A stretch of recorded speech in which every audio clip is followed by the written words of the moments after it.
essa sala de estudo do Afonso vai ter que ir para aquelas fotos de final de formatura, sabe? Porque é demais. É boneca. Ele tá com terno e tudo. É boneca, tanto de trem. Tem coleções aqui de fotos. Daniel é meu fã também. A de cabeça para baixo foi demais. Mas não foi porque eu quis, não, porque eu não sei mexer nesse negócio de câmera, não. Tem dia que ela aparece assim. Meninos, então vamos começar a nossa aula do dia 26/5, né, de Psicologia Organizacional e do Trabalho. Esse slide eu já coloquei lá para vocês no AVA, tá? Então, só para a gente ver o planejamento de hoje. Olha só. Então, nós vamos hoje, meu planejamento é a gente falar da sessão 4.1 e 4.2, tá? Lembrando que o link do Diabo Veste Prada ficou para o dia 2/6, ok? E o debate de histórias cruzadas no dia próxima aula. Respondendo aí, ô Afonso, olha só, a nossa aula, essa é a penúltima, e dia 2 é nossa última aula. E o nosso cronograma aqui de atividades, vocês têm, gente, até o dia 3/6 de 2020 para fazer todas as atividades no AVA. Por quê? A prova de psicologia, prestem bem atenção, a prova de psicologia organizacional e do trabalho, ela é interativa, não sou eu que faço essa prova. Vocês vão fazer essa prova agora, né? Que está marcada as provas interativas do dia 4 até o dia 10. A informação que nos passaram aqui, que as provas interativas vai ser no dia da prova. Então, provavelmente, a prova de psicologia organizacional vai ser no dia 8, não, vai ser no dia 8 de junho, ó, tá? E ela é interativa, ela vai vir via sistema para vocês e não sou eu que faço a prova. Então, a prova de vocês de psicologia organizacional do trabalho vai ser no dia 8. Será que tem horário, Cris, para isso? Eu não estou sabendo de nada, sabe, Daniel? Ainda assim, é um mistério para nós, professores. A coordenação recebeu esse comunicado que iria ser no dia da aula.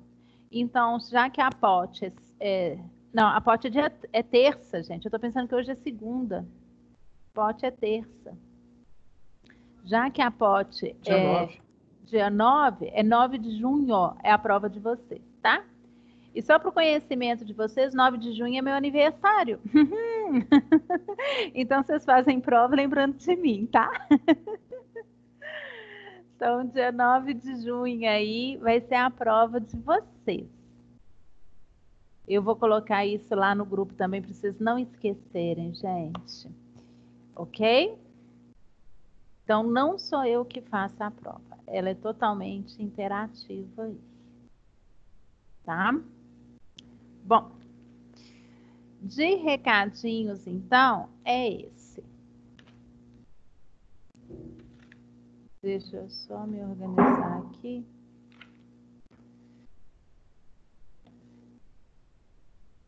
Hoje é dia 26. Por enquanto, a gente está com 16 alunos aí em sala de aula. Alguém tem alguma dúvida relacionada à pontuação, à matéria, que gostaria de estar tirando, ou está tudo ok?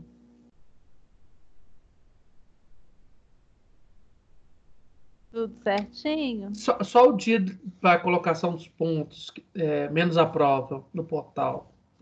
Eu tenho até o dia da POT.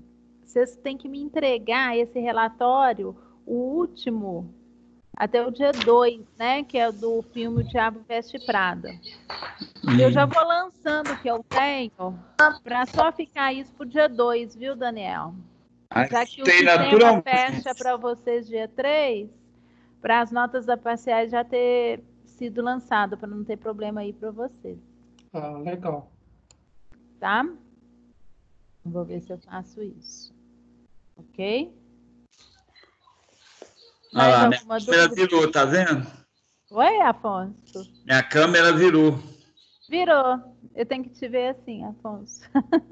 Viradinha também. Mas não tem problema não, Afonso. A gente vendo, tá bom, tá bom. Bom, então, meninos e meninas, nós vamos começar aí a falar da sessão 4.1. Vocês devem estar perguntando, nossa, como que a Cristiane vai dar 2 sessões numa aula de 1h30? A POT, a Psicologia Organizacional do Trabalho, essa nossa disciplina, ela é blended, né? Então, vocês já teriam que ter lido a sessão e eu tirar as dúvidas, né? Mas eu creio que foram pouquíssimas pessoas aí que leram o capítulo, né? Então, eu vou só fazer esse apanhado aí, porque pela questão da carga horária da disciplina, que é poucas horas, né, é realmente só para tirar as dúvidas que vocês tenham em relação aos capítulos, ok? Mas aí, as dúvidas surgindo, vocês vão me falando aí, ok? Então, vamos lá, gente. A seção 4.1 é os campos e nível de atuação do profissional na atualidade na área de psicologia organizacional e do trabalho, tá? E aí, nós temos 3 níveis de intervenção, ok? Eu tenho o nível técnico, estratégico, tático e o político. O que é esse nível de atuação, de intervenção? Intervenção de quem, Cristiane? Do profissional de psicologia e organizacional do trabalho. Então, como que o psicólogo, tá, na área de organização, né, na área do trabalho, ele tem esses níveis de intervenção. Então, o primeiro nível aí seria o nível técnico, que é o mais superficial, em que o profissional intervém a partir de instrumentos e procedimentos disponíveis. Ou seja, é quando o psicólogo, que atua aí na área de psicologia organizacional e trabalho, vai atuar muito em processos, um exemplo é processo de recrutamento e seleção, fazendo entrevistas, ou aplicando teste, ou na área de treinamento, ou fazendo avaliação de desempenho, ele tem uma intervenção aí a nível técnico, ok? Quando a gente fala de um psicólogo atuar a nível estratégico e tático, ele já participa das formulações estratégicas de atuação. Ou seja, ele já é convidado a participar junto com as outras gerências, então ele sai do operacional, do técnico, e vai partir para o estratégico. Ou seja, estratégicas, planejamentos que possam ser implantados na empresa. Então, ele sai da técnica e vai para um nível, vamos dizer aí, mais tático, gerencial. E o último nível de intervenção é quando o psicólogo realmente tem essa intervenção mais política, tá? Que aí ele pode intervir na elaboração de políticas globais da organização que impactam nos níveis anteriores citados. Ou seja, quando ele está atuando junto à diretoria. E aí ele já tem a voz para elaborar planos, né, vamos dizer assim, políticas, intervenções mais ampla na organização, ok?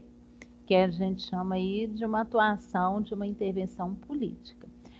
O Chiavenato é um escritor na área aí de gestão de pessoas, ele fala que o órgão de gestão de pessoas, ele é um órgão de staff.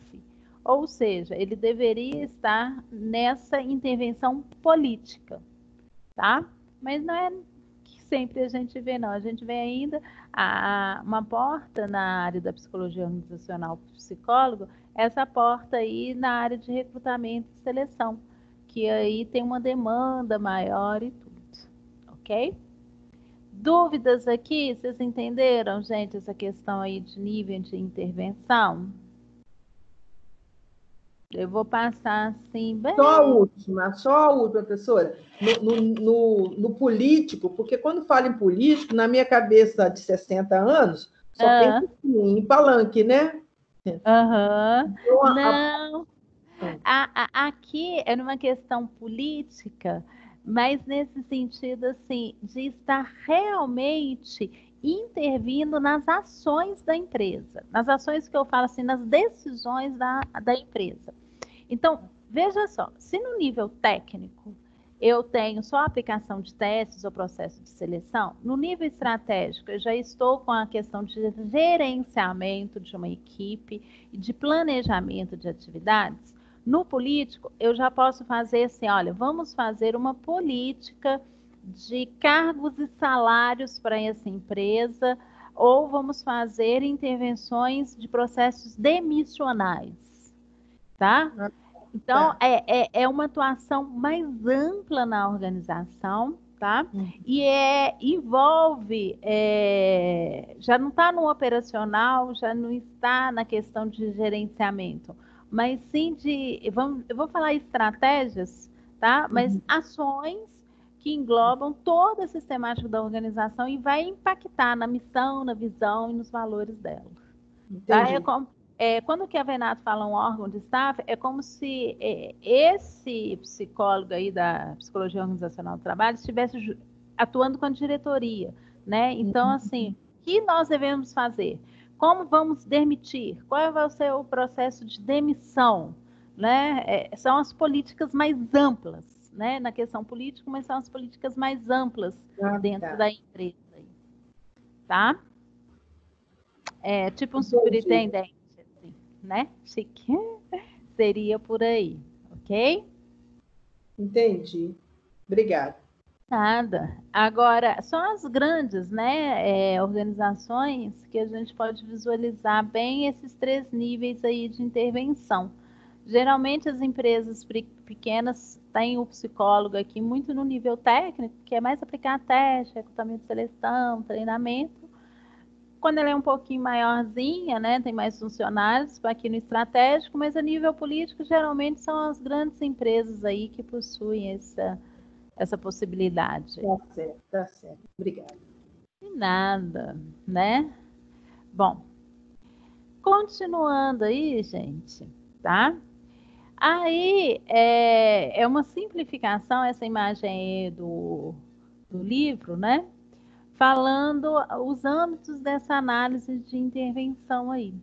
Então, temos aí as características ambientais, que constituem um entorno maior, onde as organizações estão inseridas, como políticas econômicas, sociais, portanto, interferem no âmbito organizacional e causam impacto nos demais níveis. O ambiental é o que está fora da empresa, ok? Mas que impacta, um exemplo que nós estamos vivenciando hoje é essa pandemia, o coronavírus, né? O Covid-19. Ele é uma característica fora da organização e tem um impacto assim tremendo nas organizações. Então, ele é uma característica ambiental de fora das empresas que impacta as organizações. Então, continuando aí nesse desenho, nós vemos o quê? O foco nos elementos que configuram a organização como uma unidade global, por exemplo, a estrutura organizacional, dinâmica, cultura e política, que vai para os grupos, que configura aí a questão das equipes de liderança, e do grupo, né, vai para o individual. Essa análise aí de intervenção, nós vamos ver como que as organizações funcionam, né? Então, as organizações estão dentro do ambiente, tá? Então, eu tenho um ambiente, né, que vamos dizer que cobre essa organização. Dentro dessa organização, eu tenho grupos, que são as equipes, e dentro dessas equipes eu tenho as pessoas. Isso são análises de intervenção que vocês vão entender melhor mais aí para frente, tá? Bom, na administração de recursos humanos, então, eu tenho aí 5 subsistemas. Esses 5 subsistemas, quando vocês tiverem Psicologia Organizacional do Trabalho 2, vocês vão voltar nesses subsistemas. Eu estou sem o celular aqui, gente. Não sei onde que eu coloquei o celular, mas se tiver alguma coisa aí no grupo, vocês me falam que eu respondo aqui para vocês, tá? Se alguém estiver chamando aí no grupo, vocês me dão um toque aqui. Ok? Então, quais são os subsistemas do RH? Eu tenho os processos de provisão, que é recrutamento, seleção e planejamento de RH. Aplicação de pessoas, que é a questão de cargos e salários e avaliação de desempenho. Manutenção, remuneração e segurança e higiene de trabalho. Desenvolvimento, treinamento e monitoração de pessoas, que são os bancos de dados, geralmente softwares que fazem essa administração aí de recursos humanos. Em empresas grandes, para cada subsistema desse, eu tenho um gerente de recursos humanos, ou um gerente de, né, um diretor de gestão de pessoas, de RH. Tá? Quanto maior a empresa, mais, né, os cargos aí são maiores aí, tá? Mas, de qualquer forma, em toda administração de RH, eu tenho que contemplar esses 5 subsistemas aí. Então, eu vou trabalhar na área de recursos humanos, numa pequena empresa, eu vou fazer seleção, eu vou fazer desenho de cargo, eu vou pensar na remuneração, na questão de segurança e higiene de trabalho, no treinamento, e eu tenho que ter uma forma de monitorar essas pessoas. Ok? Professor, Oi. Eu tive dúvida e tenho, eu nunca ouvi isso, higiene, segurança e higiene. O que é isso? Eu fiquei. Agora, depois que eu li a lição, eu sei que isso tem a ver com salário, mas me explica isso para eu entender, por favor. Tá? Quando eles colocam aqui manutenção de pessoas, a remuneração é a questão de salário, né? O salário em si, benefícios, todos os benefícios que envolvem, né? Segurança e higiene do trabalho é a questão nós vamos falar, mas a questão da ergonomia, do PCMSO, que é os exames periódicos, da saúde mental dos funcionários dentro da empresa, tá? Toda questão que envolve vamos dizer assim, a questão orgânica e mental das pessoas dentro daquela empresa, a gente fala de manutenção de pessoas. Tá? E que fala segurança e higiene é o que nós vemos muito hoje dentro das empresas. Tem um engenheiro de segurança do trabalho, né, que vai estar lidando com a segurança do trabalhador dentro da organização.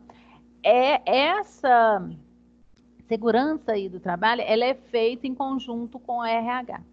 Então, o RH ele é responsável também por essa questão de segurança e higiene que nós chamamos aí, mas a gente vai ver direitinho. Ficou claro? Então, entendeu? higiene é um plano de saúde? Não, o plano de saúde está relacionado aos benefícios. A segurança e higiene no trabalho estaria relacionada, olha, à questão da ergonomia, a postura da pessoa, como que ela trabalha, se não está dando nenhum prejuízo à postura corporal dela, né? Se ela está fazendo exames periódicos no trabalho, se a questão da sanidade mental, se o trabalho não está trazendo nenhum dano psíquico a ela. Isso que a gente chama de segurança e higiene no trabalho. Ok. Professora, a Vânia está querendo entrar aí, parece que está pedindo para entrar, alguma coisa assim. Deixa eu ver aqui. Não tá não, Afonso. Deve ser o celular dela. Ah, então tá. Vou falar com ela. Fala para ela que talvez a internet dela que tá bugando aí. Tá. Ok? Esses 5 sistemas, nós vimos no pote 1, agora nessa disciplina, recrutamento e seleção, tá? Treinamento, desenvolvimento de pessoas também vimos agora. E esses outros subsistemas de manutenção e aplicação vai ser abordado no pote 2. Ok? Bom, e aí, gente, o livro traz uma questão todo profissional que for trabalhar, prestem bem atenção, todo profissional de psicologia que for trabalhar dentro de alguma organização deve conhecer a cultura da empresa, a cultura organizacional da empresa, tá? A gente não pode fazer nenhuma intervenção dentro da empresa sem conhecer a cultura organizacional. Vocês estão, professora, encontrei um emprego na área de psicologia organizacional e do trabalho. Bacana. O que é que eu tenho que fazer primeiro? Vai conhecer a cultura da empresa, para depois pensar de como que vocês vão estar atuando, tá? Então, o primeiro item aí é conhecer essa cultura organizacional. Mas o que é cultura, gente? Tá? O conceito aí de cultura organizacional representa uma percepção comum por parte dos membros de uma organização. Então, as organizações têm culturas uniformes. Se olha, a cultura organizacional representa uma percepção comum por parte dos membros de uma organização, dentro de uma mesma organização eu posso ter culturas diferentes? O que vocês acham? Acho que sim. Deixa eu falar um negócio que aconteceu comigo. A empresa que eu trabalhava foi comprada por uma outra lá que era lá do Nordeste. A empresa era aqui em Belo Horizonte. Aí o Nordeste entrou na área odontológica, era só médica, entrou na área odontológica e comprou também, né? Chama Scientific Dental. E médico também. Aí ela pegou, eu estava muito mal acostumado, assim, no meio do mês eu estava duro, aí fazia um vale, eu pedi o chefe um dinheiro emprestado, tudo mais, né? Aí o rapaz, aí quando foi vendido, logo no primeiro mês, eu virei para o rapaz que era do RH lá, liguei lá para Fortaleza e falei, ô André, eu estou precisando de R$500 e assim, eu quero que desconta 2 vezes para mim, por favor, tá? Você faz essa gentileza? Aí ele mandou essa aqui. Afonso, a Scientific não tem essa cultura de ficar emprestando dinheiro. Aí você ficou quietinho, né, Afonso? Eu fiquei sem graça, eu falei, não, mas assim, você pode abrir uma exceção, por favor? Eu vou entrar na cultura suas aí, não vou pedir mais não, mas só dessa vez, porque eu não sabia. Oh, meu Deus, é isso mesmo, né? A cultura, profissionalmente dizendo. E é isso daí, sabe, Afonso? Quando a gente fala de cultura, é essa percepção aí comum de todos os membros. Mas numa mesma organização, eu posso ter culturas diferentes? Sim. Eu posso ter uma cultura organizacional, ainda mais se for uma empresa grande. A matriz ter um tipo de cultura, a filial ter outro tipo de cultura, e ainda ter uma cultura igual para todas. Ou até mesmo uma organização, a gente vê que tem alguns setores que têm os seus próprios tipos, né, de valores, porque o próximo item seria isso. A cultura dominante expressa o sistema de valores compartilhado pela maioria dos membros da organização. As subculturas tendem a se desenvolver para refletir problemas, situações ou experiências comuns a alguns membros, departamentos ou separação geográficas. Então, a organização inteira tem essa cultura, mas eu tenho essas subculturas que, assim, pode ser da filial ou departamento, que compartilham valores iguais.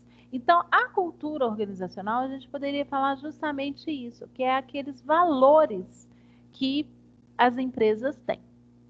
E aí, eu trago, olha aqui para vocês, um desenho aí de um iceberg, para a gente pensar o que é essa cultura. Então, quando eu entro numa empresa, qual que é a cultura organizacional dela? Essa cultura, tá? Eu tenho os componentes visíveis e publicamente observáveis. Ou seja, olha só, gente, vamos exercitar um pouquinho aqui. Abrem aí o microfone de vocês. Vamos pegar uma cultura que todo mundo conhece. Quando eu chego, eu não sei se todo mundo conhece, né? Mas eu acho que alguns vão conhecer. Tem aquela loja Chili Beans. que é uma loja de óculos, que tem em todos os shoppings, que vende óculos. Quando eu chego no quiosque da Chili Bean, quem, né, que conhece aí tudo, o que eu posso falar da cultura organizacional daquela empresa? Cheguei lá no quiosque, o que eu estou vendo, o que eles me falam, o que é visível sobre a cultura, os valores que essa empresa tem? O que vocês conseguem identificar aí? Tem um preço elevado, mas que é um material de ótima qualidade. O atendimento lá é muito, chega a ser quase personalizado, né? De tão que eles largam tudo e vêm atender. Também, né? E assim, você costuma não sair de lá sem um óculos. Então, você está falando que é uma cultura, né? Alguns aspectos. Que mais? Daniel, quem está aí, meninos? Falando realmente a questão do estilo, a Marina até pontuou. Eles têm um padrão visual de vestimento, de comportamento dos vendedores diferenciado. Então, ao chegar na Chili Bean, o que eu consigo ver é uma empresa que mais arrojada enquanto layout, enquanto os funcionários eles são bem diferenciados, bem modernos, né? Eles saem aí do comum. Vocês concordam? Eu não sei qual nome que eu poderia dar. Oi? Em número, gênero e grau. Então, a gente chega na Chili Beans, eu acho muito bacana que, assim, são descolados, parecem empresas jovens, com estilo arrojado, com um linguajar informal, né? Eles não são formais. Então, a cultura que está me falando ali foi sendo o seguinte: essa empresa é uma empresa jovem, arrojada, moderna, que gosta de conversar, que dá atenção para as pessoas, né? E isso, os valores que eu chegando lá, eu consigo visualizar lá no quiosque da Chili Bean. Ok? Ok. Só que eu tenho também os componentes aqui do nosso iceberg, que é o maior. Esses componentes visíveis que eu chego lá e consigo ver, eles é só um pedacinho desse iceberg. A cultura organizacional maior é aquela que eu não consigo ver, é aquela invisível, que está oculta e é subjetiva. Então, seria o quê? Se eu fosse trabalhar na Chili Bean, aí eu conseguiria visualizar esses componentes invisíveis e ocultos, né? Porque eu estaria dentro da empresa, aí eu poderia falar assim, olha, a cultura da Chili Bean, né? Aí a gente, vamos supor, eu não conheço a fundo aí da Chili Bean, mas você ali tem a cultura de cumprir, né, rigorosamente a questão dos salários, mas não tem nenhum tipo de adiantamento, viu, Afonso?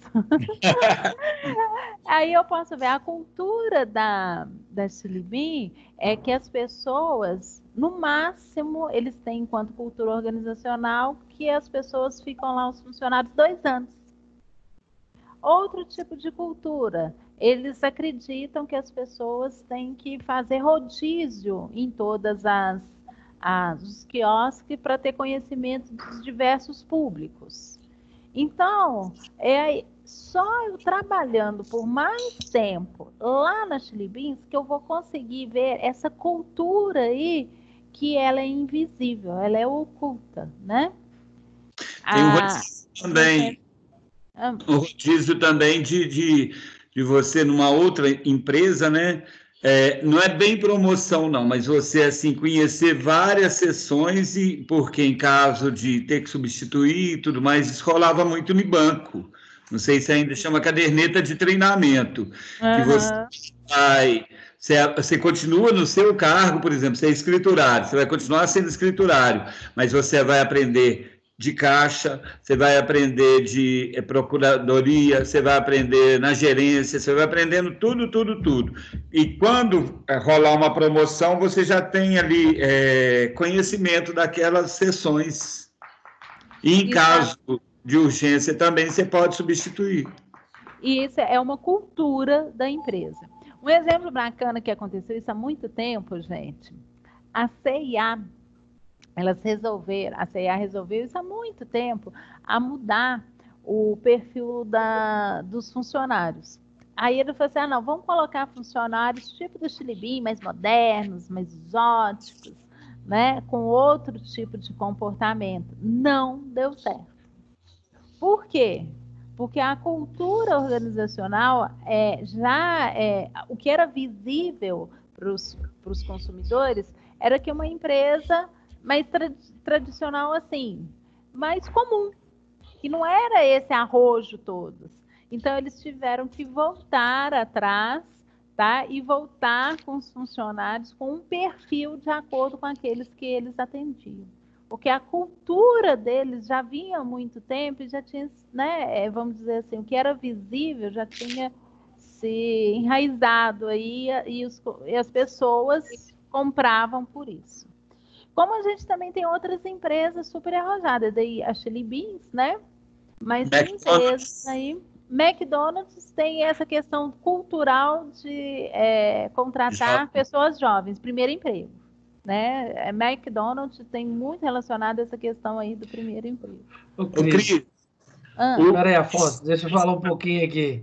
Eu vou te contar. Vou mutar. O estágio. As empresas que adotam estágio. Né? Quem está falando? É o Afonso? É. Afonso. O Daniel queria falar, e aí... As empresas que é a cultura do estágio, né? De dar oportunidades para estagiários. Isso é tudo uma questão cultural aí. Daniel, o que você queria falar aí? Tá, é só pontuar. Eu servi 25 anos no Exército. Então, o que acontece? Lá você faz de tudo. Você passa num concurso para fazer uma função que é prevista no estatuto. Mas você faz tudo menos o que você deveria fazer previsto no estatuto. Então, aí, como que é a cultura da empresa? Quais, né? Aí está falando da cultura. A cultura é o seguinte, tem a missão nossa, né? Aquilo tudo lá. Só que, quando eu entro, o que é o invisível aí? Quando a gente entra na empresa, está lá no quadro, missão, visão e valores. Aquilo é visível, mas no dia a dia, e essa é a cultura organizacional lá no Exército, aí você vai ver que tem outras nuances, que é parte da cultura do Exército, mas ninguém não está explícito, só quem está lá dentro que vê. E não adianta reclamar, não. Você fala, mas o meu cargo é tal. Não, mas aqui, assim, a gente vai trocando. E aí é cultural, igual você falou, é uma coisa que não está escrita em nenhum lugar. Ela não precisa estar, né? Ela é subjetiva. Mas e ela todos compartilham, né? Você fala assim, aí o próximo que entra lá, aí o que está lá já fala assim, aqui a gente faz o seguinte, você foi contratado para isso, mas você vai ter que fazer isso. E a cultura é assim que ela vai passando. Tá? Isso é interessante para a gente saber que nós, enquanto psicólogos, dentro de uma organização, a gente tem que estar bem ciente de como que funciona essa cultura organizacional aí. Tá? Então, os elementos da cultura seriam aí os valores, crenças, ritos, histórias e mitos, tabus, os heróis, né?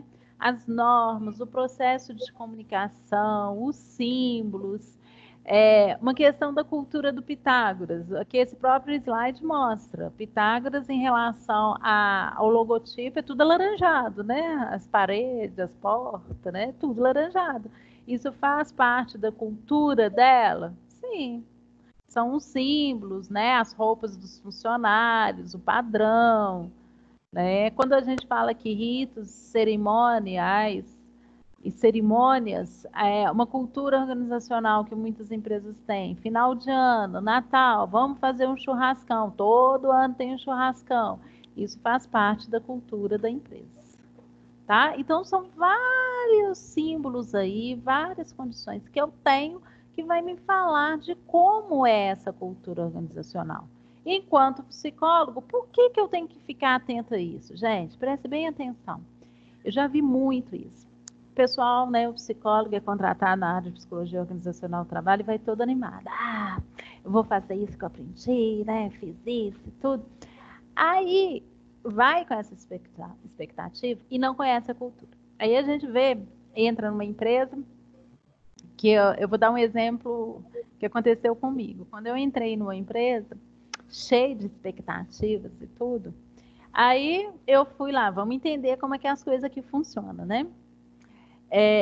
Era extremamente rígida, né? Centralizadora, o chefe que mandava, então tinha que passar tudo por ele, e a gente não tinha muita voz e nem condições de agir sozinho. Ou seja, tudo que eu queria fazer, primeiro o chefe, ele teria que aprovar e ele que teria que estar implantando. Ele que teria que falar, senão a coisa não acontecia. Tá? E era uma empresa, uma cultura muito difícil em relação a mudanças. Então, a gente vai com um planejamento, não vou fazer isso, vai acontecer. Se eu estou numa empresa rígida, pode acontecer? Pode. Vai demorar 5, 7, 8, 10 anos. Tá? Porque a cultura também, ela não muda facilmente. Ela muda, mas não fala assim, olha, amanhã tem uma nova cultura. Não é assim que as coisas funcionam. Ok? Então, é esse processo aí. Primeiro, eu tenho que conhecer essa cultura para saber o que eu vou fazer. Tá? Então, esses aí são os elementos da cultura.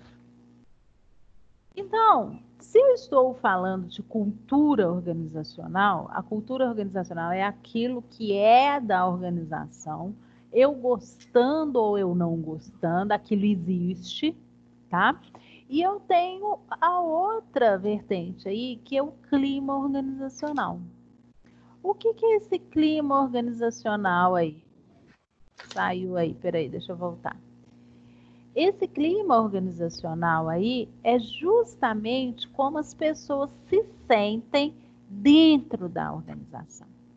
É a percepção individual, a satisfação individual da pessoa diante dessa cultura organizacional.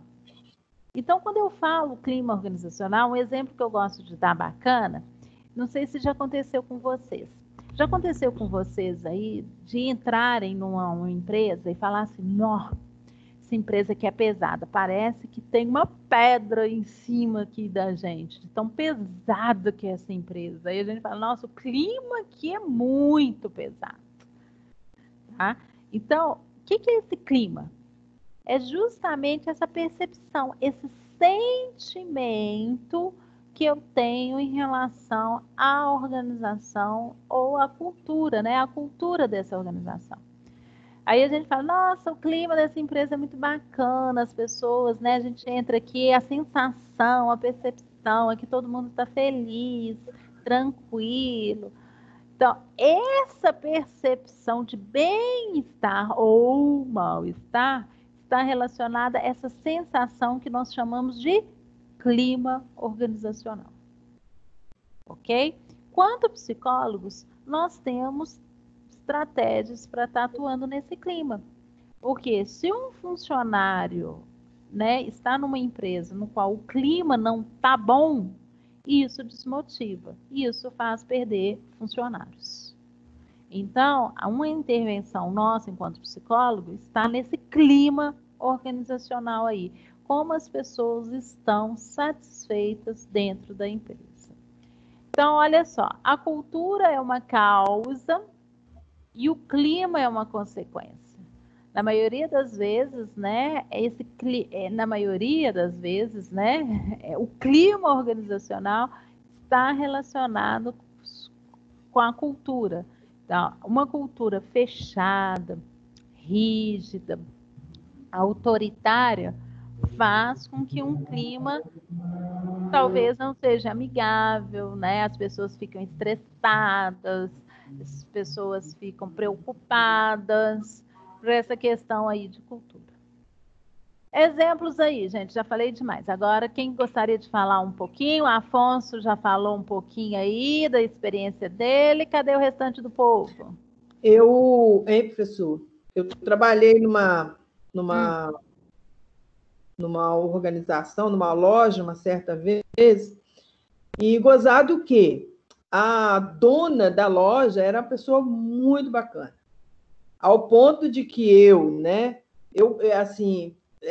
todo funcionário gosta quando o dono não está por perto, né? Uhum. Eu já era o contrário. Quando a dona chegava, o clima mudava para mim, porque ela era muito bacana. Quando ela não estava, eu trabalhava orando o dia todo. Foi o tempo que eu mais orei na minha vida. Porque a gerente e uma aliada dela, uma amiga dela, fazia de tudo que você pode imaginar. Eu era... Não vou dizer que eu era a menina lá do Diabo Veste Prada, porque aquela ali ela acabou dando volta por cima. Eu não consegui dar volta por cima, não. Eu fiquei nessa firma ainda 1 ano e 9 meses e saí, porque eu não aguentei o clima. Era pesado demais. Pois é. Ótimo aí, Delor. É isso daí que você está falando. O clima é essa sensação quando a gente está dentro da empresa. Então, quando a dona estava longe, o clima era pesado. A dona, que era mais gente boa, chegava, o clima ficava menos. Melhorava. Então, era uma empresa assim, era exatamente aquilo ali. Quando chegava o domingo, eu já ficava, ai meu Deus, amanhã eu tenho que ir. Assim, eu já ia assim, naquela tensão. Aí, quando eu chegava, assim, quando dava o tempo, assim, que a dona viajava, fazer compra, que tortura, que era aí quase uma semana, né? Eu naquela agonia ali, sofrimento mesmo. Não vou contar, porque nós ainda temos outra aula para assistir, mas foi assim, foi um trem pesado demais. Eu só fiquei mesmo porque eu estava naquela de precisava comprar o pão para levar para casa, porque senão não ficava, não. Mas eu fiquei 1 ano e 9 meses. Aí saí dessa que fui obrigada. Saí dessa, fui para uma outra, tipo assim, você está no céu, você trabalhar alegre, você querer que chegue a segunda você está lá, que coisa maravilhosa, você rende, você não se cansa, é bom demais trabalhar num ambiente onde o clima é agradável. E é isso daí, sabe, Delor? Porque é o seguinte, quando o clima é bacana, as pessoas ficam, não quer sair da empresa. Mas como o clima não está bacana, não está favorável, é o que nós chamamos aí, as pessoas se demitem, né? É o nosso próximo assunto aí, que é justamente a questão do absenteísmo. O absenteísmo, tá? Eu coloquei a diferença de presenteísmo. Nós, dentro da área de gestão de pessoas, a gente tem esse termo, absenteísmo, presenteísmo, e tem o turnover, ou rotatividade, ok?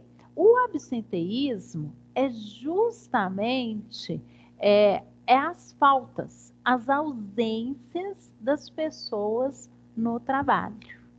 Essas ausências, elas podem estar relacionadas muito à questão do clima organizacional. E é aí que nós, como psicólogos, temos que estar atuando. Se o absenteísmo, o índice de absenteísmo é alto na empresa, tem alguma coisa acontecendo. E aí a gente tem que fazer esse diagnóstico. O que está acontecendo nessa empresa para que as pessoas não fiquem nela, né? Que é para essas pessoas faltem ao serviço, porque se não ficar é o turnover. Essas pessoas faltarem aos serviços, por que está aumentando muito o índice de atestados médicos? Essas informações é nossa enquanto psicólogos dentro de uma organização. Então, aí, o absenteísmo, né, por motivo de saúde, são as ausências decorrentes de problemas de saúde do próprio trabalhador ou de seus dependentes. Neste, ocorre a procura pelo diagnóstico, assistência, terapia e acompanhamento médico, sem que o colaborador interrompa suas atividades profissionais. Então, são os atrasos e faltas dentro da empresa.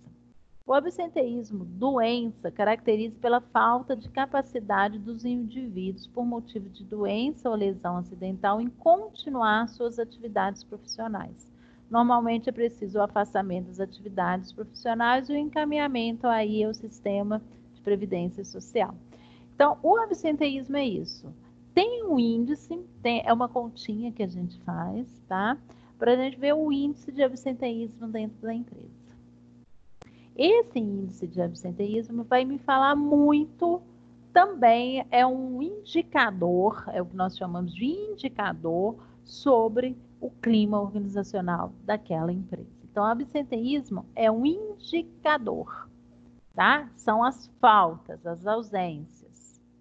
O presenteísmo é um termo aí utilizado muito nos Estados Unidos, mas é aquilo, a pessoa está presente, mas ela não está produzindo. É aquilo que nós, né, muito comum em empresa, a pessoa está lá no computador dela, jogando, né? E ao invés de estar realizando a atividade que tem que fazer. Aí chega o chefe, ela muda de tela e começa a trabalhar. Então, presenteísmo... Lá na minha empresa isso está demais, sabia? Está acontecendo demais, mas demais mesmo. Você chega assim para a secretária, né? Às vezes você precisa de alguma coisa, e ela nem te ouve, que ela está lá jogando baralho, com esse trem assim, uma coisa horrível. Hoje eu cheguei para ela e pedi para ela fazer um cartaz, né, informando as pessoas como que deve entrar, né, a portaria, porque o que está lá já está a própria morada do Covid, que já choveu, ele já ficou preto, ele já ficou manchado, ele já está todo... Então, pedi ela para fazer um limpinho, bonitinho, para pôr na entrada. Ela falou assim para mim, ainda está dando para ler? Então, tá bom.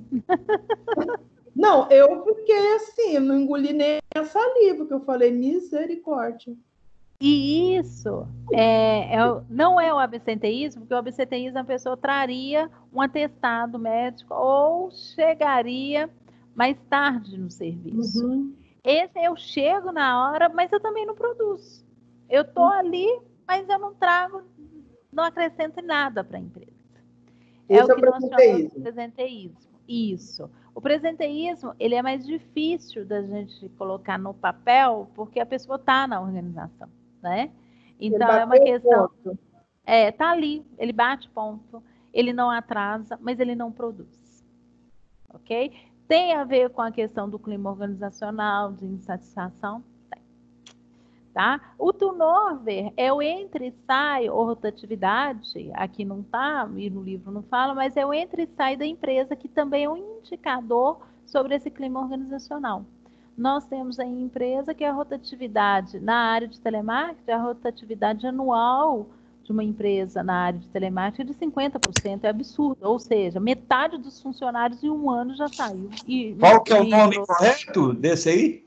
Do 12? Rotatividade ou turnover. Escreve. Olha, turnover é T-U, eu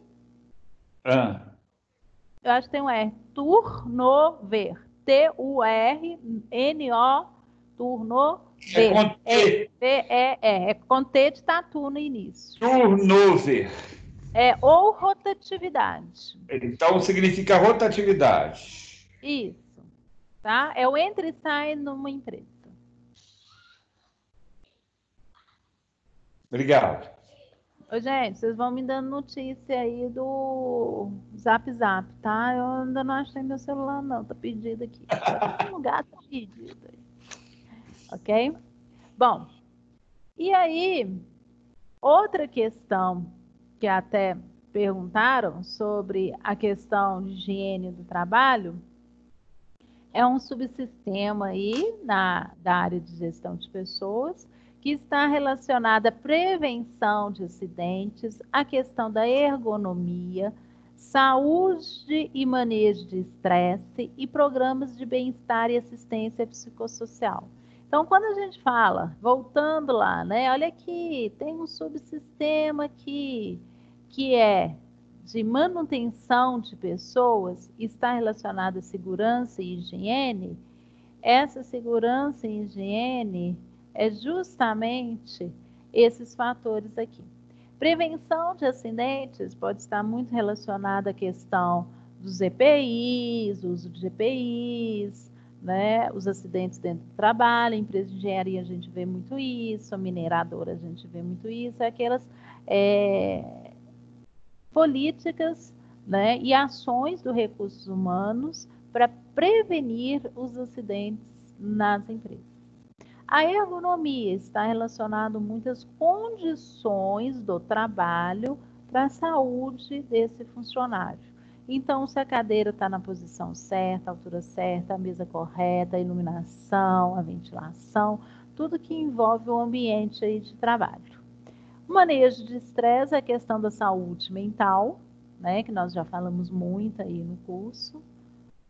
E os programas de bem-estar e assistência psicossocial são os programas mesmo voltados para lazer, para saúde do trabalhador também, questão de bem-estar, que está relacionada ao bem-estar aí do funcionário dentro da organização.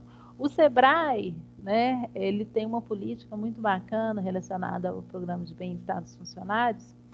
Antes, né, isso aí antes que eles entraram numa crise bacana, eles tinham uma massagista toda sexta-feira.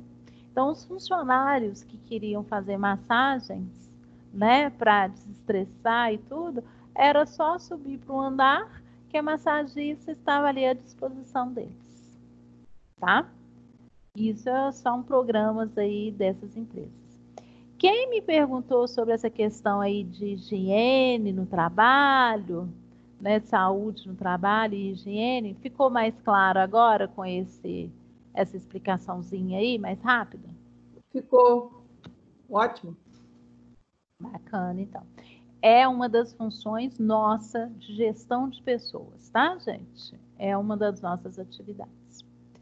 Bom, aqui, aí, quais são as causas de acidente de trabalho? Isso é muito bacana, gente.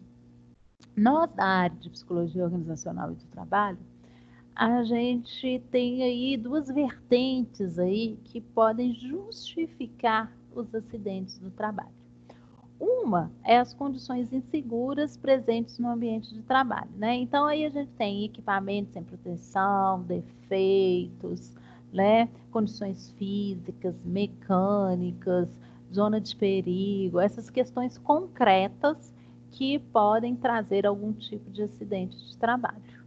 Então, vamos supor, numa obra, né? Tem os EPIs. Então, se a empresa não dá esses EPIs, essa pessoa que está trabalhando pode ter algum acidente de trabalho presente por causa desses equipamentos. É algo que foge. Não tem cinto de segurança, então sobe aqui. Mas cadê o cinto? Não tem, mas sobe aí. E a pessoa cai. Então, a gente vê que é acidente de trabalho por essas questões inseguras aí, de proteção, defeituosa, de equipamento. Mas eu também tenho um outro viés aí, que são os atos inseguros, que são decorrentes de comportamento dos funcionários. Carregar materiais pesados de maneira inadequada, trabalhar em velocidades inseguras, utilizar equipamentos de segurança que não funcionam ou inseguros, utilizar EPIs de forma incorreta ou não utilizar EPIs. Uma questão eu estou falando muito da questão da engenharia, porque tem muitas empresas que fornecem o EPI, mas as pessoas se negam a usar. É a mesma coisa dessa pandemia que nós estamos aí. Tem pessoas, né, que sabem que tem que usar, que uma norma para a segurança, para a saúde dela, mas negam a usar a máscara. Isso está em qual âmbito para nossos estudos? Por que que essas pessoas, tá, se sujeitam a esses perigos, né, esses acidentes de trabalho? Tá? Oi? Isso é tão sério. A minha empresa ela é referência em tudo, é troço, né?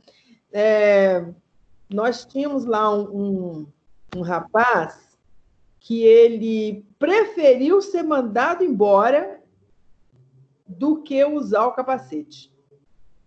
Pois.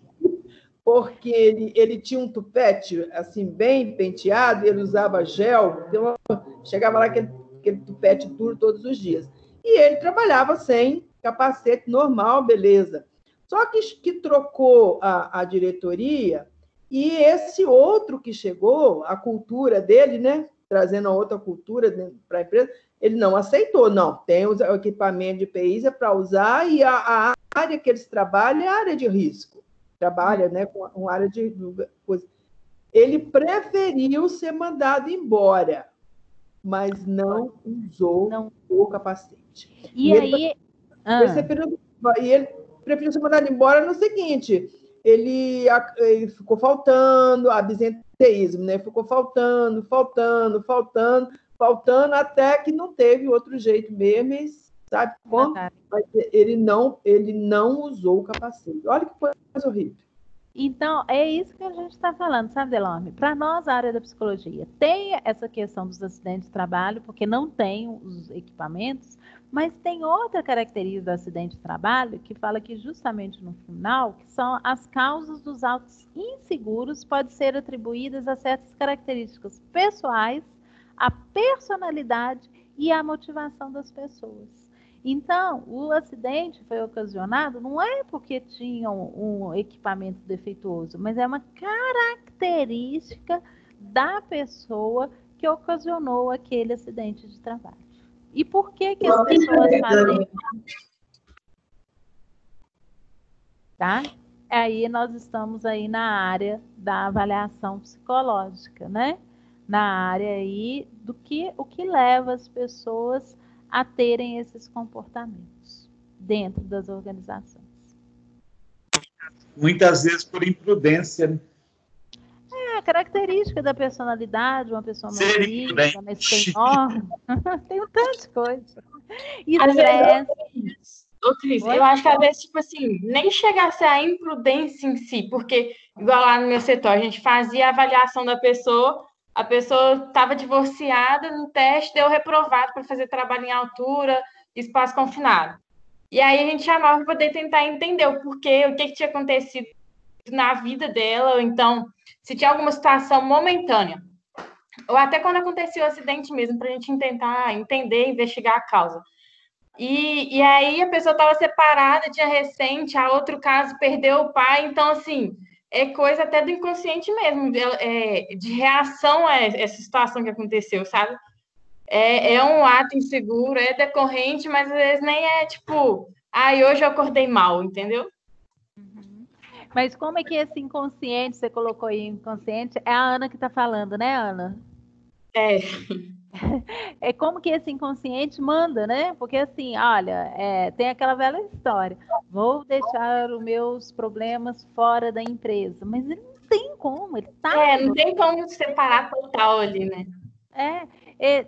Vocês vão procurar aí na internet, vocês podem procurar vários acidentes de avião, que as teorias também vai muito dessa questão mesmo de problemas que os pilotos, né, ou algum rapaz da manutenção estava passando e contribuiu para o acidente, que o acidente acontecesse.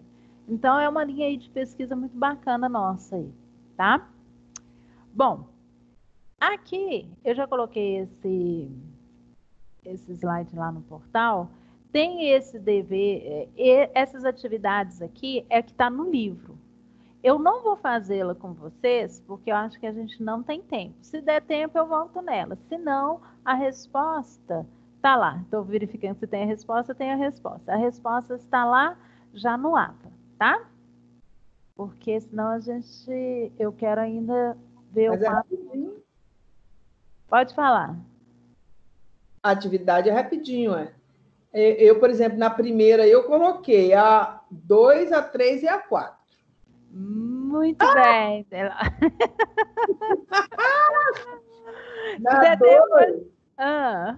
Na 2, aí não sei, né? Eu coloquei a B. Ai, Delorme, você quer saber o resultado, Delorme? Deixa eu ir lá, Delorme. Claro que eu quero. Então, olha aqui, olha. A número 1, tá? Seria a correta afirmativa número 1, a afirmativa número 2 e a afirmativa número 3. Então tá. Tá vendo como que é bom? Então vai lá. A número 2, a resposta correta é a letra D. A seção 1 é uma proposição falsa e a 2 é uma proposição verdadeira. Então é a D. Porque fala que é a D. A administração de pessoal é um campo que pode ser assumido por um psicólogo no nível técnico de atuação? Claro que não. No entanto, a atuação do nível político demanda que o profissional responsável por essas atividades realize uma formação complementar com uma administração, nada a ver. Isso aqui, um está errado e o 2 está certo. Então, é a D. É a letra D. ABC, D. E Tá. a última é a letra D também. Falso, falso e verdadeiro. Tá certo. Aí, tá vendo? Beleza. Obrigada. Beleza. De nada, Deló. Então, vamos lá, gente. Vamos ao nosso 4.2, tá? Que nós vamos falar agora de psicologia e comportamento organizacional aí. Bom, por que eu vou falar também, eu preciso estar falando da 4.2 para eu falar um pouquinho da atividade lá do Diabo Veste Prada. Muitas pessoas ficaram na dúvida que tem uma questão lá que fala da motivação. E aí, o que era para vocês fazerem? Vocês irem lá no livro, na 4.2, e ler sobre as teorias de motivação, ok? Bom, primeiro, né, nós vamos falar aí da questão do comportamento organizacional. Quando vocês verem comportamento organizacional, ele pode vir com essa sigla aí, ó, CO. C de comportamento, O de organizacional, ok? Quais são as definições? O que é um comportamento organizacional? Uma definição para comportamento organizacional, segundo Vecchio, é o estudo do comportamento humano no âmbito do contexto organizacional. Esse estudo leva em consideração duas vias, né? A interação entre os indivíduos e grupos com a organização e como a organização influencia o comportamento dos indivíduos. O comportamento organizacional é o estudo sistemático e a aplicação cuidadosa do conhecimento sobre como as pessoas agem dentro da organização, seja como indivíduos ou grupos. E por último, o John, o comportamento organizacional é uma ciência interdisciplinar que estuda a dinâmica de como as pessoas e os grupos se comportam, se relacionam no âmbito das organizações e também como os indivíduos e grupos interagem com a própria organização do qual fazem parte. Ou seja, quando nós falamos aí de comportamento organizacional, é justamente isso, como que as pessoas se comportam, qual que é o comportamento dela dentro das empresas, dentro das organizações, tá? E para falar em comportamento organizacional, eu tenho aí 3 dimensões. Eu tenho a macro-organizacional, que é falar desse comportamento, né, da organização como inteiro. Eu tenho a meso-organizacional, que é falar do comportamento dessas pessoas dentro de um grupo, dentro das empresas. E tem o micro-organizacional, ou seja, o comportamento do indivíduo, daquela pessoa individual dentro da organização. Então, são essas 3 dimensões quando eu falo de comportamento organizacional. Ok? Nós vamos falar agora, a gente vai começar daqui, ó, do micro-organizacional. Como que as pessoas individualmente, elas se comportam dentro da organização, tá? E aí, o Diabo Veste Prada é muito bacana para isso. Quem já viu aí, né? É um filme que, assim, toda hora passa na televisão. Mas aí, ela vai falar bem dessa questão, assim, do comportamento. O comportamento micro-organizacional, ele envolve 3 fatores, que é a personalidade, a aprendizagem e a motivação, tá? Então, quando eu falo comportamento micro-organizacional, como que é o comportamento daquele indivíduo, daquela pessoa, ela sozinha, dentro da empresa. Esse comportamento, ele vai ser influenciado por quê? Pela personalidade, tá? O que é a personalidade? Esse conjunto de características psicológicas relativamente estável que distingue uma pessoa da outra. Ou seja, é aquelas características que eu tenho, relativamente não muda, que vai me caracterizar eu enquanto Cristiane. Por que eu coloquei esses dedinhos aí? Porque as pessoas têm personalidades diferentes. Por que personalidades diferentes? Porque tem história de vidas diferentes, tá? Então, cada uma tem uma característica aí diferente. E essa personalidade, ela vai falar muito do comportamento das pessoas dentro da organização. Por isso que é muito comum as organizações realizarem avaliação psicológica. Para quê? Para eu conhecer um pouquinho mais dessa pessoa que quer entrar na empresa. Ok? A outra questão para entender o comportamento dessa pessoa individual dentro da empresa é a questão da aprendizagem. Então, mas o que é aprendizagem? A aprendizagem é uma mudança relativamente permanente do comportamento que ocorre como resultado da experiência. Ou seja, eu só posso falar que há uma aprendizagem quando eu consigo fazer algo sozinho por muito tempo, decorrente de uma aprendizagem anterior. Ou seja, eu só posso falar assim, olha, eu aprendi a mexer nesse software quando eu consigo trabalhar com esse software sem a ajuda de ninguém. Aí eu posso falar, né? Ah, eu aprendi, eu consigo fazer sozinho e esse meu comportamento vai ser por mais tempo. Ou seja, eu consigo trabalhar com esse software por mais tempo. Eu não posso falar que houve aprendizagem quando eu começo a fazer algo e depois eu não consigo mais fazer, eu deixo para lá, então eu não mudei, não houve aprendizagem, né? Houve qualquer coisa, um condicionamento por um pequeno tempo, mas eu não aprendi, eu não mudei o meu comportamento. E esse comportamento, ele permaneceu. Então, dentro de uma organização, as pessoas, o comportamento delas são influenciados pela personalidade, pelos aprendizados, o que ela consegue mudar enquanto comportamento, tá? E pela motivação, o que leva as pessoas a fazerem aquilo.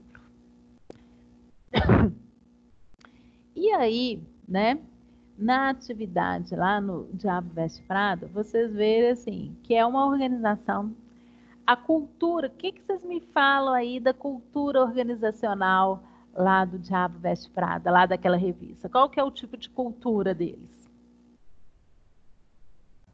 Fashion. Fashion. Ditadora, manipuladora, mulher ordinária que quer mandar, que não tem um pingo de respeito para com os funcionários. Ali quem manda é ela e acabou. Todo mundo tem que bater continência. Aham, verdade, Afonso. Que mais? Quem mais viu aí, gente? O que me fala da cultura lá? É uma cultura quase, assim, apesar de assim... Bruno também vai querer falar. Tudo principalmente as meninas queriam, né, para trabalhar, mas a cultura ali era assim, tipo escravo, né? Não tinha um horário certo para o almoço, se estava almoçando e tocava o telefone, se era chefe, você tinha que largar a comida. Era assim, uma coisa muito estranha ali. A cultura ali era pesada. E era assim... Tinha que ter resultado, né? Uhum.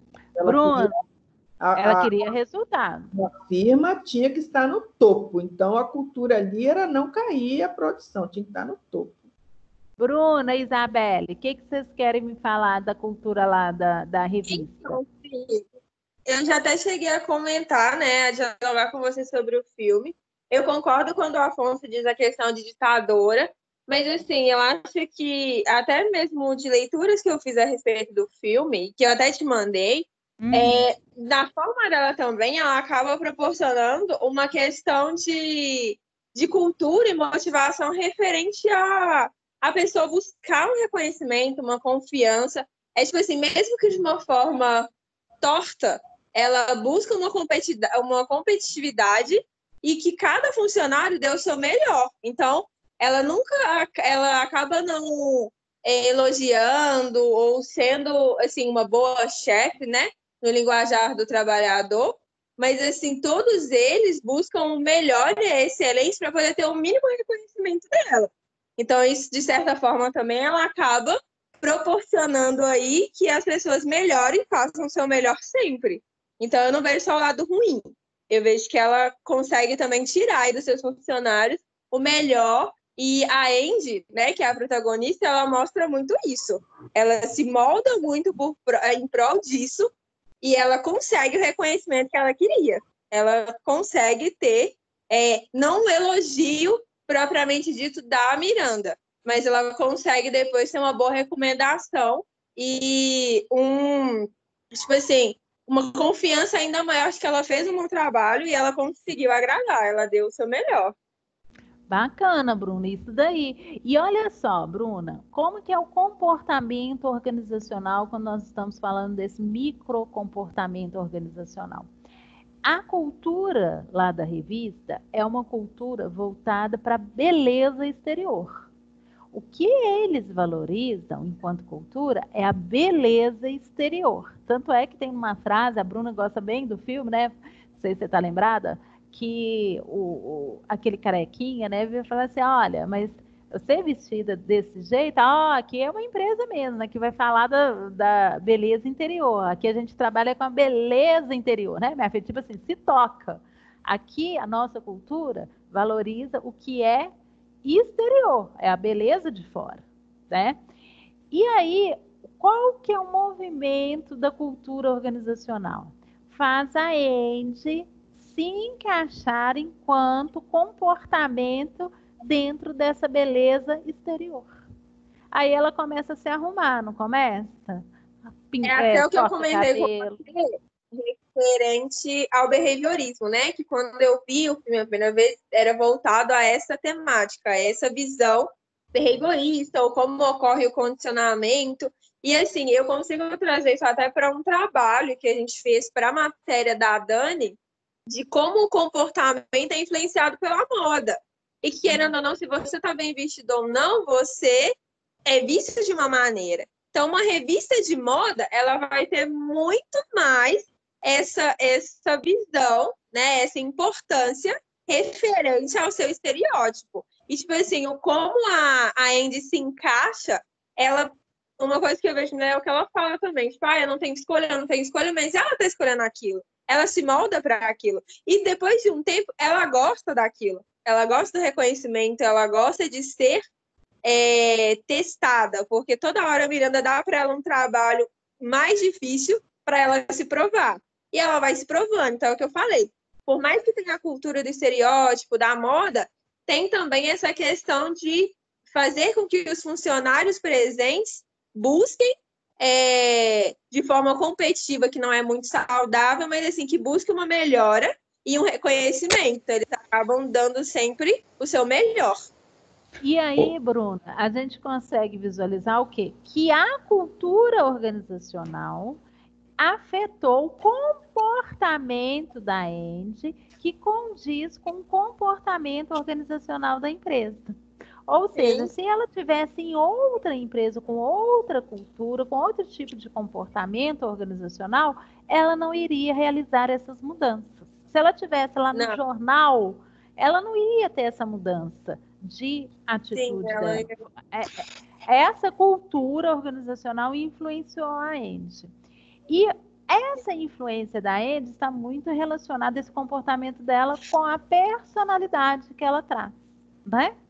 Então, olha, ela tem uma personalidade que gosta de desafios, que gosta de experimentar as coisas, ela começa a aprender, então isso acaba motivando ela a continuar, né? Então, esse filme eu acho bacana para a gente ver como é que essa cultura organizacional influencia no comportamento aí das pessoas. Ô, Cris, deixa eu pontuar um negócio novamente, porque a Bruna falou isso, eu concordo com vocês, que ela mudou, mas ela mudou porque ela tinha um objetivo por um ano, e ela não conseguiu ficar um ano, porque ela estava pontuando, tanto que assim, quando aquele careca fala com ela aqui, ó, aqui você esquece sua vida pessoal, aquilo para ela teve um baque, e ela não aceitou essa mudança não, tanto que ela saiu e não adotou o externo, ela, né, lá no jornal para qual ela foi, lá que o cara falou, não, mas você saiu de uma revista, a Honey, que é, sabe, o ápice da glória lá e etc, etc, para vir para aqui, mas por quê? Ela tinha um objetivo de ir para um lugar, que aqui ela era jornalista e ela queria fazer aquilo. Lá ela estava lá, aceitou o desafio e ela pontuou umas 4 vezes. Eu preciso ficar, é só um ano, com o namorado dela, com a amiga dela, é só um ano, tá quase, eu vou conseguir. E aí, um ano, acabou, eu estou livre de lá. Ela usava essa expressão, daqui um ano eu estou livre. Tem uma cena do filme que ela fala assim, aguenta aí.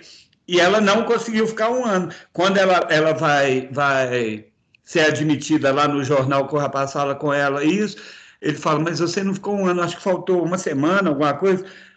E ela deu a entender exatamente, não era aquilo que eu queria. E essas mudanças, elas estão muito relacionadas... Oi, quem que está falando? Delorme. Oi, Delorme. Eu achei assim, muito legal também aquela parte... quando a Miranda, né, lá que estava em Paris, naquela feira de modas lá, alta moda, né, que ela acabou indo, e a Miranda fala para ela, né, que eu vejo muito de mim em você. Aquilo ali eu acho que falou o quê? Essa mulher é o diabo, poxa, eu quero ser essa mulher, não. Foi aí que ela jogou tudo para o alto, né? E dali ela tomou realmente a decisão. Quer dizer, ela já estava entrando, ela estava perdendo valores, estava perdendo o foco dela, que era ser uma escritora, trabalhar no jornal, né? E realmente ela estava dando conta de tudo perfeitamente, até além, né, do que era pedido para ela fazer. Realmente ela tem uma personalidade, né, dessa forma, mas quando a Miranda falou, eu vejo muito de você, de mim em você, aí ela fala assim, mas eu não faria, né, com a colega, tipo assim, o que você fez por causa de uma, né, que eles estavam fazendo a conspiração para tirá-la da diretoria. Ela falou assim, você fez com a Amy. Né? Quando a Amy, que seria indicada para estar indo naquela viagem, e acabou sendo a Amy, por motivos, né? Porque a Amy pegou uma gripe muito forte, enfim, ela estava ali, sim, ela se enquadrou na cultura da revista, mas ela, graças a Deus, ela ainda permaneceu, né, tendo uma mente assim iluminável. Não quero ser isso, não. Pois é, Delorme, olha só. Essa mudança da Ente, né? É fascinante o mundo da beleza, é fascinante o mundo da moda. Ela era uma mulher bonita, então ela ficou fascinada. Só que ela caiu na realidade, ela tem uma personalidade própria dela que não era aquilo que ela queria. Mas é um mundo fascinante. E te garanto, Delorme, que existem várias pessoas que queriam estar ali no lugar da Miranda. Como a gente vê ela, um demônio, quando a gente fala que é um demônio para a gente, que nós valorizamos muito mais as relações, as amizades. Mas tem um tanto de gente aí que não valoriza e com certeza gostaria de estar ali e não acha ela esse demônio todo, não. Se inspira nela. Né? Até eu. Então, olha só, gente. Aí nós vamos falar da questão da motivação. O livro traz várias teorias da motivação, ok? Então, o que motiva as pessoas a terem determinado tipo de comportamento? Então, eu pergunto lá na atividade nossa, o que motivou a Andy a entrar na empresa. E depois eu pergunto, o que motivou a Andy a sair da empresa? Então, o que leva a pessoa a fazer as coisas. É isso que se chama de motivação. Nós temos vamos dizer assim, um clássico aí na administração, em teorias, tá? Que é a teoria das necessidades, né? Que fala, né? A teoria da hierarquia das necessidades humanas de Maslow. E o famoso é essa pirâmide de Maslow aí, né, Afonso? Eu acertei.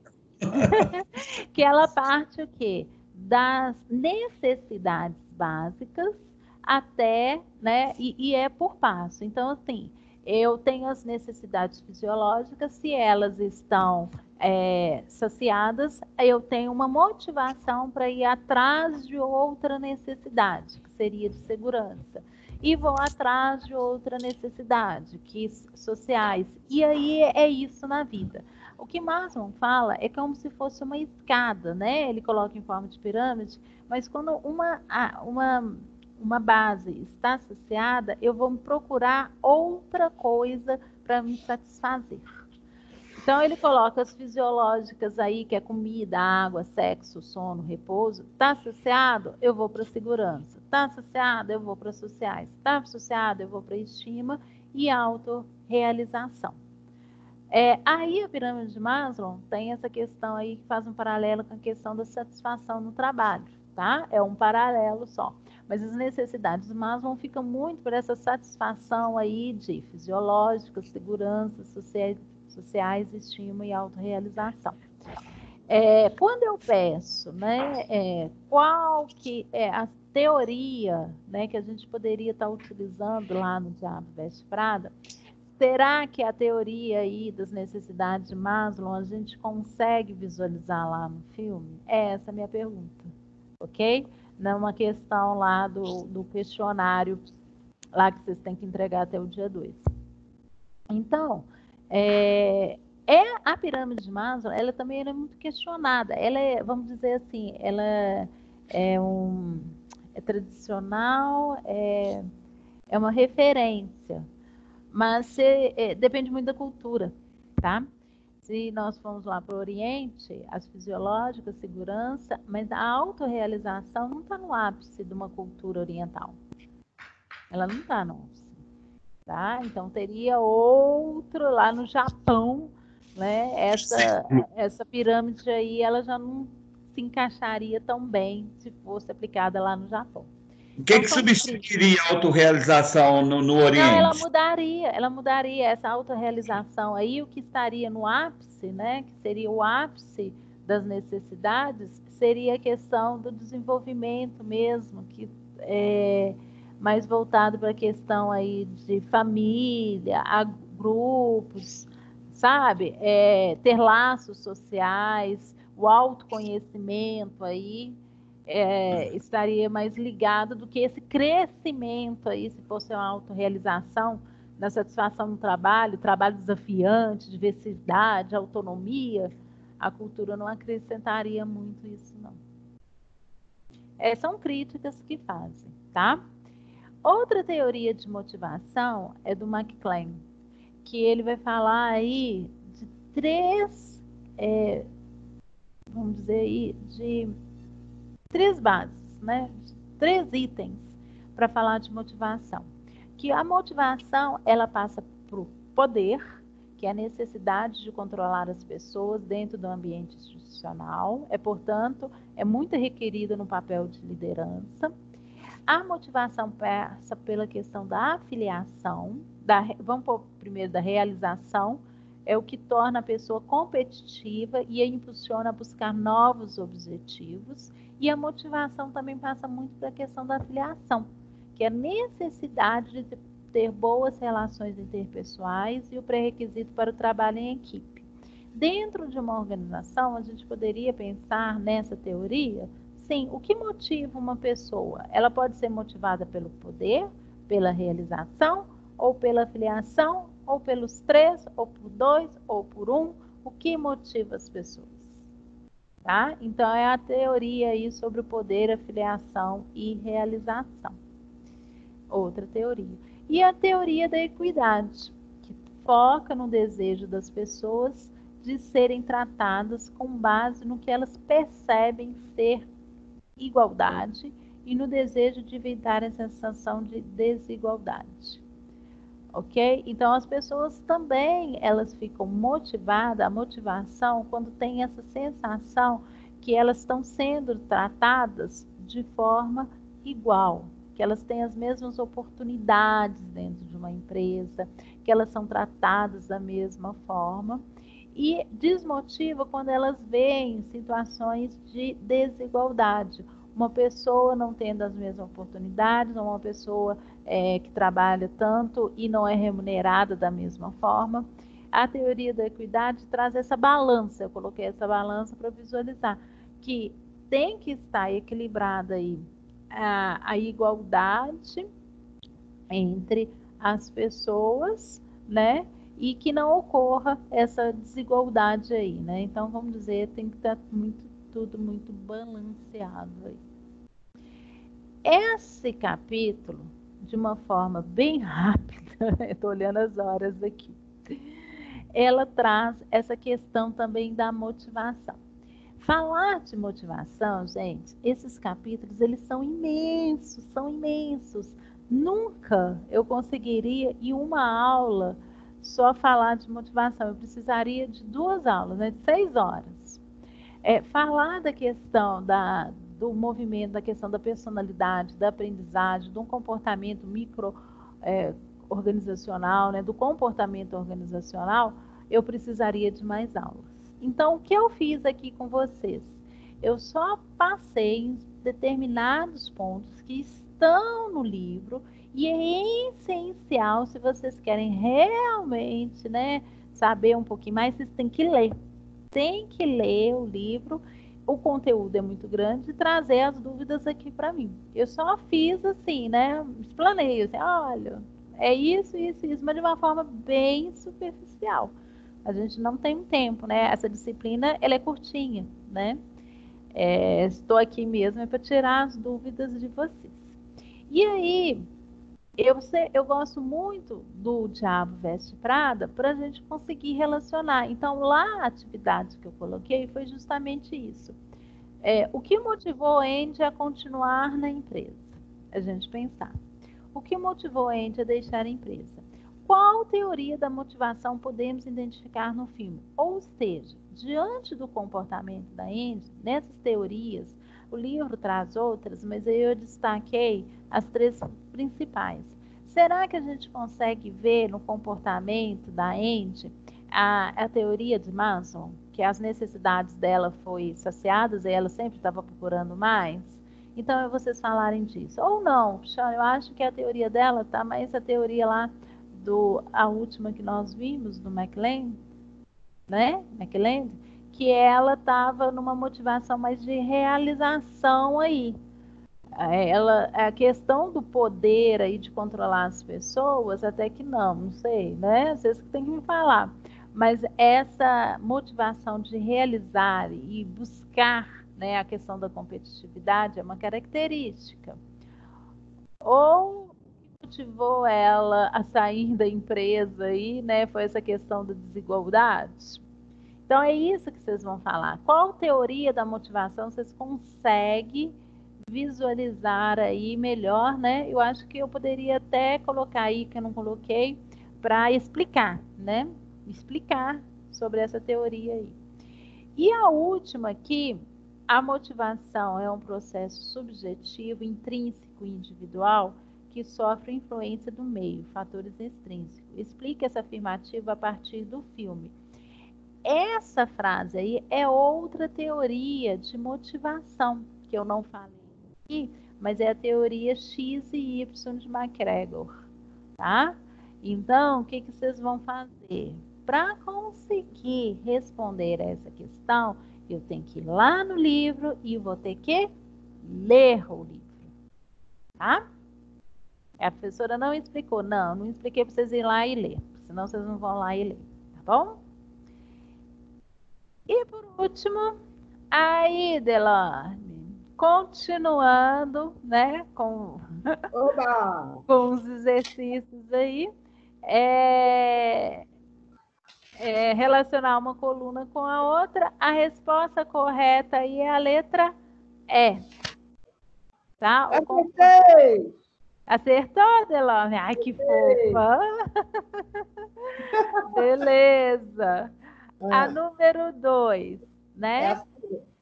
Eu botei a letra C. Parabéns, Delorme.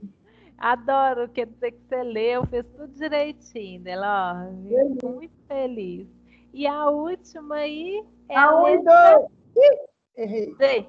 Então, olha aí, ó, a supervisão de estágios obrigatórios. Não, mas essa daqui eu acho que eu fiz errada. Não, essa aqui eu repeti. Peraí. Esse daqui é lá do 2, viu? Tá. Do 3.1, do 4.1. Ah, tá. Seria essa daqui, ó. Que não é... Deixa eu ver aqui, ó. É essa, não é, Delorme? É essa.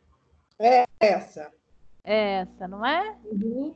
Então, igualdade e equidade, né? O que seria igualdade e o que seria? Igualdade é dar às pessoas a mesma oportunidade. E equidade é adaptar as oportunidades, deixando-as justas. Eu pus lá.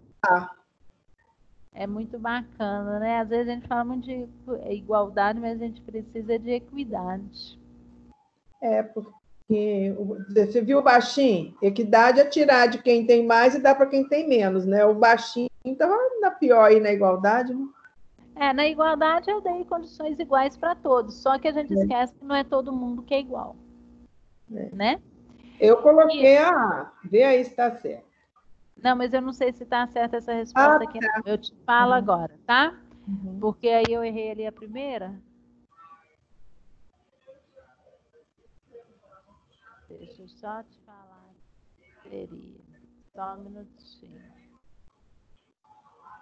Gente, enquanto eu olho aqui, mais alguma dúvida? Alguém gostaria de falar alguma coisa? Sim, aonde que está essa teoria do X e Y? Ela está aí no livro, está no 4.2. É? No 4.2, gente, eu li isso tudo, não achei esse trem, não? Eu vou ler outra vez. Está lá no 4.2. E é a letra D mesmo, viu, Delorme? Tá até aqui. É a letra D. Então tá bom, obrigada. Essa eu errei. É a letra D. Meninos e meninas, e é isso. Dúvidas? Alguém quer perguntar? Terminamos aí em ponto. 20h38 aqui no meu, né? Alguém gostaria de perguntar alguma coisa, alguma dúvida? Só agradecer, muito obrigado e vamos fechar a prova. Olha, gente, vocês estudem essa prova, fazem as atividades lá do portal, porque a prova costuma ser, assim, muito parecida com as questões que estão lá no portal.